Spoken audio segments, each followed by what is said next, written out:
Hi everyone, Mrs. Brumbaugh here again. I'm always going to introduce myself, by the way. I just feel like I have to. So that clicking you hear, it is not you going crazy.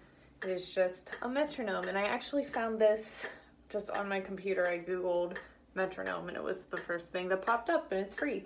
So the reason I have the metronome up is because we are going to work on vibrato, or for you younger ones, that cool shaky hand thing that Mrs. B always does.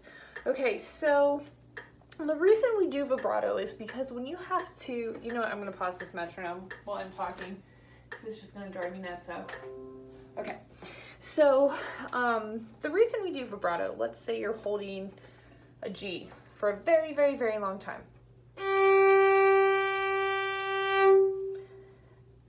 That's good and well, but there's nothing super interesting about that. So we're going to put vibrato on the pitch to kind of like spice it up a little bit. This is like the salt and pepper to your corn.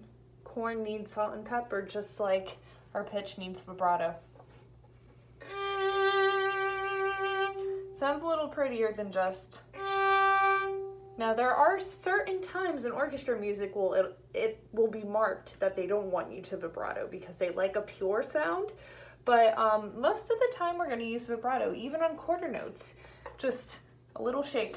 Now, how do I do that, Mrs. Brumbaugh? Great question. So if you're a violin or a viola, the first thing you want to do, and I know some of you have been through this lesson with me before, you want to pretend there's glue stuck on your finger. Third finger's easiest to do first. And you're just gonna polish the string, bring your thumb with you. Same thing with shifting, bring it with you. You're polishing, you're gonna get smaller and smaller, but there's glue stuck on your finger and you can't get it off. See how I'm trying to get it off, but my finger is stuck. So that motion is coming from either my wrist or my arm. Now I do wrist vibrato, but I'm teaching you arm vibrato because it's just, I think it's easier to get a hang of.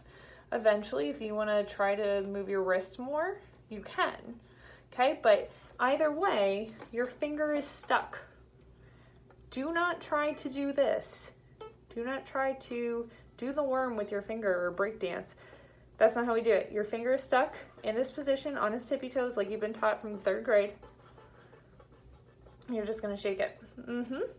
But it helps to go big and then get tinier. And the reason I have you do this in guitar position, violins and violas, is because it's easier to do here than it is up here. This is just a weird motion. Like, we don't ever move our hand like this ever. But then eventually I do want you to try to do it up here. Get smaller and smaller. That's what it's gonna look like. Usually I have you come up to a wall. You like this painting? I made this 6 years ago. But you want to knock on the wall, because what you don't want to do is you don't want your hand to go all the way back here. You don't want to crush that critter. So this is the motion we're looking for. It's like you're waving to yourself. Hey self, what's up? Okay? That's the motion we're looking for, violins and violas. Cello basses, you have it easy, man. Like, you're polishing up and down. How nice is that? Boy. We did choose the instrument though. You're right. I know, you're saying it. Okay. So once you get that, it's going to sound like a dying cat. If it sounds like that, you're doing it right.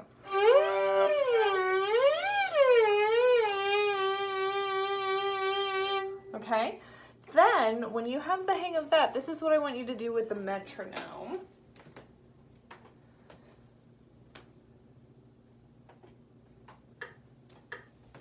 So I want you to vibrato quarter notes. So violins and violas, we're gonna do a 3rd finger G.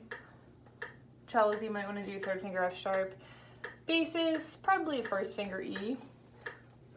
We're gonna start on the pitch. Whenever you do vibrato, you start on the pitch and roll back, okay?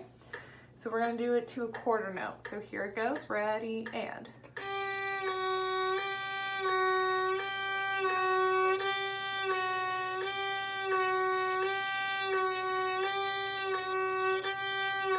So I'm just rolling to the beat. Then I want you to go a little faster and vibrato 8th notes. So that's going to be 1 and 2 and 3 and 4 and 1, 2, here I go.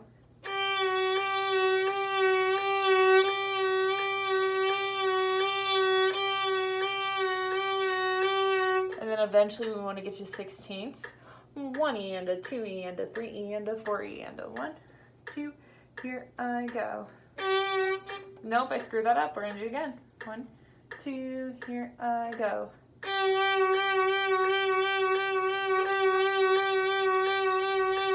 Until eventually you can just do it. I'm glad I messed up there because yes, yours truly messes up a lot, but that's part of practicing, but you've got to be patient with yourself. You're not going to get it right off the bat. And if you have to spend a lot of time just doing quarter notes and then going to eighth notes and then 16ths, that's fine. Eventually, I want you to try to vibrato on a D scale, and then maybe eventually getting to your orchestra music and adding vibrato there. Now, it is easier to add vibrato to half and whole notes, but you can still do it to quarter notes and eighth notes. It's just real short, like that. So work on that. Remember, if you sound like a dying cat, you're doing it right. Tell your parents not to worry. You're just learning vibrato. Oh, by the way, I had my metronome on 85. That was a little quick. You might want to have it on 80. And yeah, if you have any questions, let me know. Bye.